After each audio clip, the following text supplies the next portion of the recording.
ایک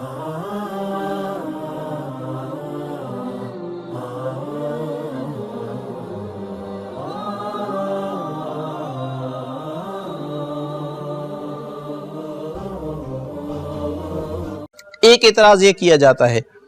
کہ بچی جو ہے وہ 9 سال کی ہوتی ہے اور اسلام اس پر قوانین نافذ کر دیتا ہے،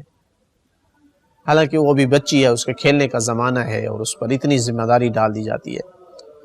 وہ بیچاری کر بھی نہیں پاتی، نماز ہے، روزہ ہے۔ یہ اس کا جواب یہ ہے کہ جو کام نہ کر پائے، حرج اور مشقت ہو، تو اسلام میں حرج اور مشقت نہیں ہے، وہ کام اس پر ابھی واجب نہیں ہوگا۔ مثلا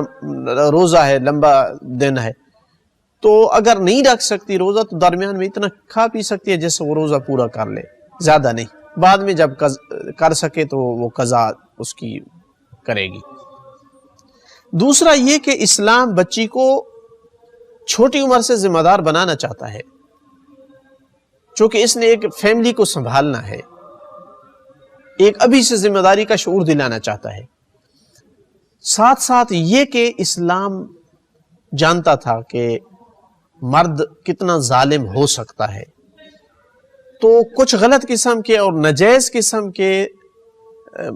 تعلقات سے بچانا چاہتا ہے تاکہ کسی ظالم ہاتھ میں نہ آ جائے، ابھی سے اس کو دور کر دیا جائے، ابھی سے پردہ کر دیا جائے۔ ساتھ یہ کہ آپ کو معلوم ہونا چاہیے کہ سائنس قبول کرتی ہے ابھی سے کہ 8-9 سال کی عمر میں بچی کے اندر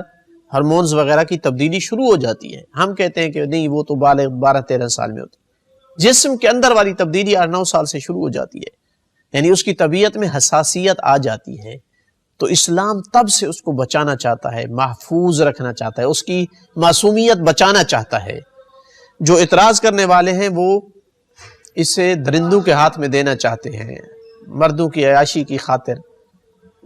معصوم جانوں سے کھیلنا چاہتے ہیں۔ اسلام پر عمل کیا جاتا تو اس طرح بے دردی کے ساتھ چھوٹی چھوٹی بچیوں کے ریپ نہ ہوتے۔ تو یہ تو ایک شرف ہے، ایک مقام ہے کہ لڑکے 15 سال تک وہ آزاد ہے، اس پہ ذمہ داری نہیں ڈالی، اس کو اس قابل نہیں سمجھا کہ اللہ اس پہ ذمہ داری ڈالے۔ بچی کو 9 سال کی عمر میں اللہ نے اس کا ثواب لکھنا شروع کر دیا ہے، اس کو اپنی ایک کنیز اور ایک خاتون تصور کر لیا ہے، اتنا جلدی اس کو اس قابل سمجھا ہے کہ وہ ایک ذمہ دار انسان بن سکتا ہے۔